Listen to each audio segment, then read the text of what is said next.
Ndewo na ụmụ Igbo. Afọ m bụ Amaka Ekwo. Abụ m ofu onye n'ime unu so na ndị na-akwado ntọala ọdịnala na omenala Igbo. Ndewo nu.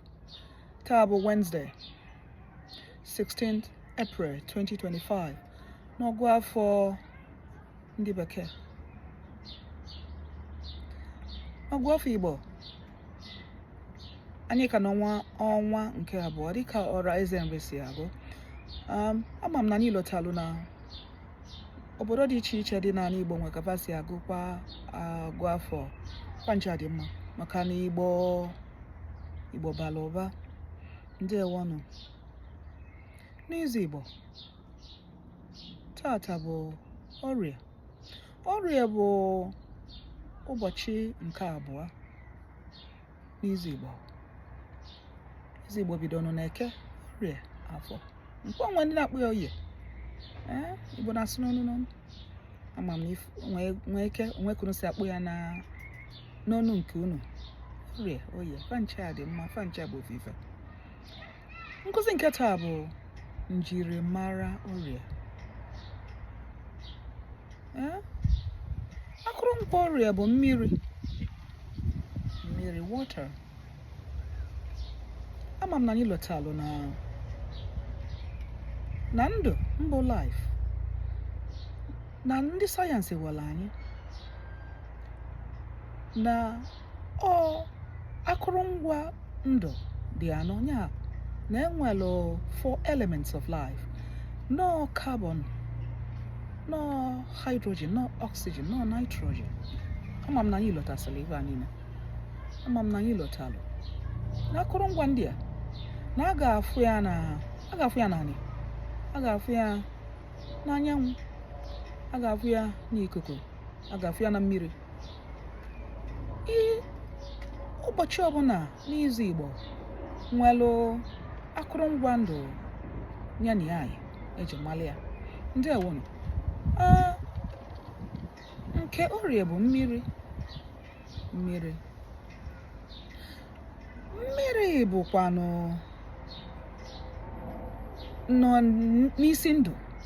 Anyị ga-asịkana na mmiri bụ isi ndụ. Anyị makwana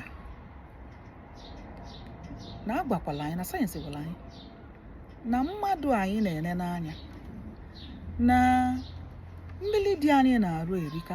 Ya dịka na enwelu na mmiri dị anyị na-arụ dị ebe dịka 55 to 78% of mmadụ anyị na-enene bụ mmiri. Chetakwa na ọzọ, mmiri dị ka bridge. Ya ive connectelu ive na mmụọ. Ya mmiri bụ ive connectelu ive na mmụọ.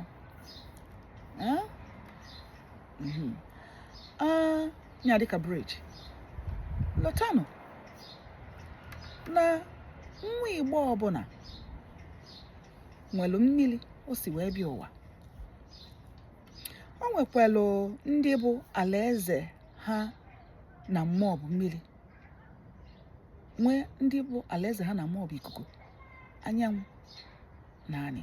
Mana nwa Igbo ọbụla nwelu mmiri o si bịa ụwa, maka na ife njekwu ndị Igbo maka mba ọbụla nwelu ifefa na efe, nwee kapasị ghọta ife dị na mmụọ. Mana nwa Igbo ọbụla nwelu mmiri o si bịa ụwa. Ọ bụ na ị ka mara onye ụwa gị mmiri isi bịa ụwa, gbaa mbọ ka ị chọpụta ya na ọ dị mkpa rinne na ịgbasara ndụ gị. Ị ga-amakwa na religion niile ma belief niile, karapụtara belief niile ma religion, na mmiri dị oke mkpa. Ọ gịnị kpatara? Ị ga na-ajụ gịnị kpatara ya. Ọ bụgodilo ndị ụka, tupu anabata mmadụ na ọ bụ onye ụka, amụrụ nna nwe ekule eju n'ofe, a na-eme baptizim na mmiri ka eji eme ya. Nnọkwa dị na-eme mention baptizim ga-eji na mmiri na-ekwo ekwo mee anya mmiri anyị onwe ife kpatara ya ka uche anyị wee na-adị ya. Na anyị na-afụsọ ụmụ ife anyị amalụ ije na nke ndị Hindu adị ya, ọ nwere ebe ọ na-adịrọ anya ka anyị ga-eji mata na ndị Gboo ma ife ndị rinne na nke anyị dị mma, na anyị mma ife na nke anyị so n'ife a na-eme.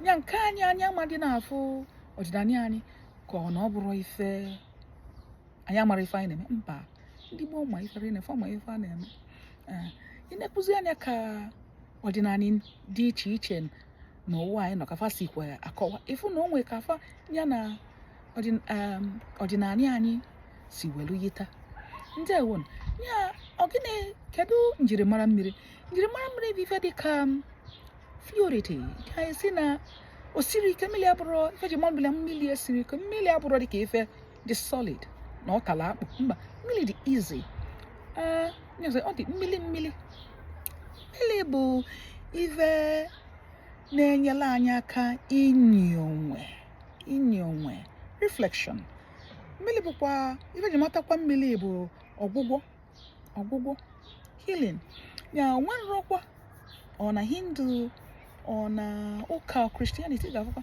na fa na-ejikarị mmiri abụọ ọgwụgwọ nsọ maka gịnị maka na mmiri bụ isi ndụ mmiri nwere ikike absorb mmiri nwere ikike nwere characteristics absorb negative energy maka gịnị sayensị gwakwula anyị na mmiri bụ universal solvent ife mmiri na-agbalị erika ọkụ na uwe na-aghọta ife dị na mmiri ya orie akwụnava aghọta ya orie mbọsị orie dịka ọdịnala Igbo ka o si wee dị bụ mbọsị eji eme ife gbasalụ cleansing purification healing na meditation na nurturing because maka ị nurture onwe gị dịka reflect na ndụ gị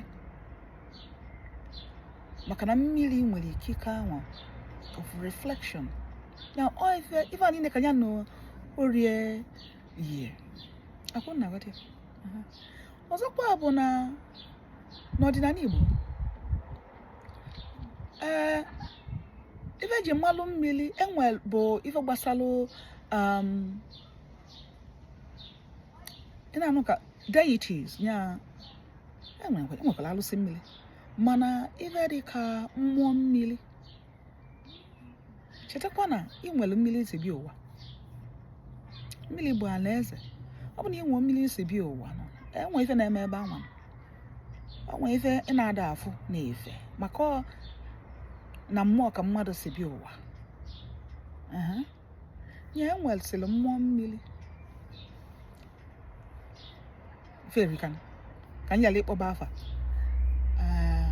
mmekpa afọ ụfọdụ yala ịkpọ afọ ọzọ maka ịma na mmụọ dị jealous rina ya ọnya ka ọ jide mkpa na ịmatalụ mmiri isi bi ụwa maka mmiri isi bi ụwa nwee ife jikọrọ gị na ya o nwekwara ife gị dị ebe anwa onye ka o ji dị ọnọkọta ọ dị mkpa ije chụọ aja na mmiri isi bi ụwa maka o nwere ife idobesịrị ebe anwa maka na ụzọ esi wee bi ụwa ụmụnne m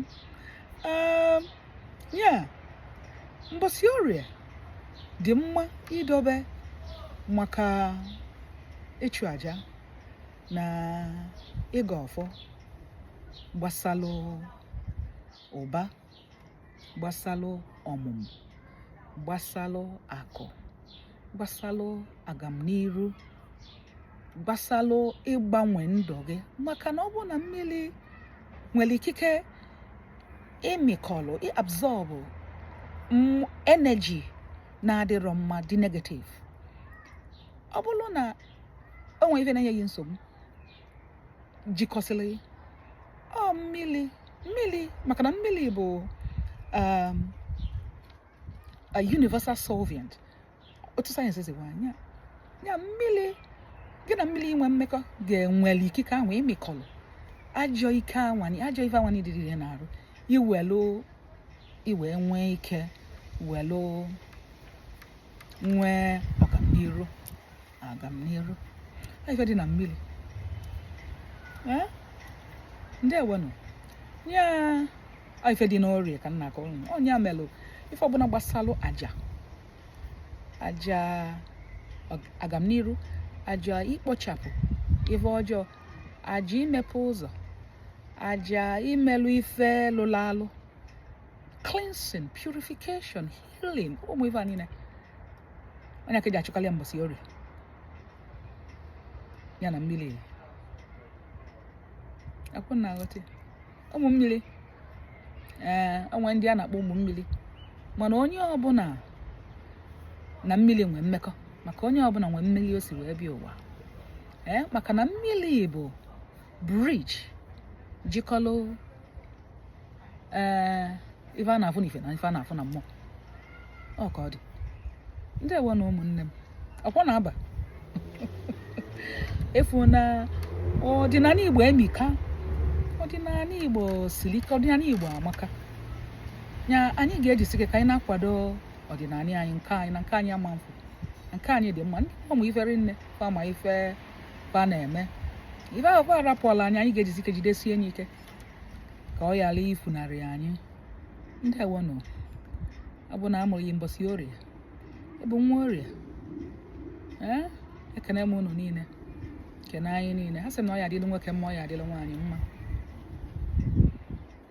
ka unu bụ ndị na-esonyelu m na-atụsa ozi m a sị m na ọ ga-adịla anyị mma na ife niile anyị tinyela aka taa na ọ ya agazila anyị a sị m mmiri orie taa nya biko nya doo anyị arụ nya sachapụ anyị ife ọbụla ji anyị ji ndụ anyị mee na ya da aga n'iru mee na ife anyị na-etinye aka na ọ da agazi a sị m mmiri orie taa nya biko nya sachapụla anya ka anyị wee kute ume ọfụ ndewo na ụmụnne m nkụzi m na-abụkarị mbọsị Wednesday ka m ji emekarị ya nkụzi ọdịnala m ekene m unu kenesi unu ike ebe ọbụla ụnọ nwa Igbo so na-akwado ntọnala ọdịnala na omenala Igbo asị m na ọ ya adịla anyị mma ile mma na Eke n'Orie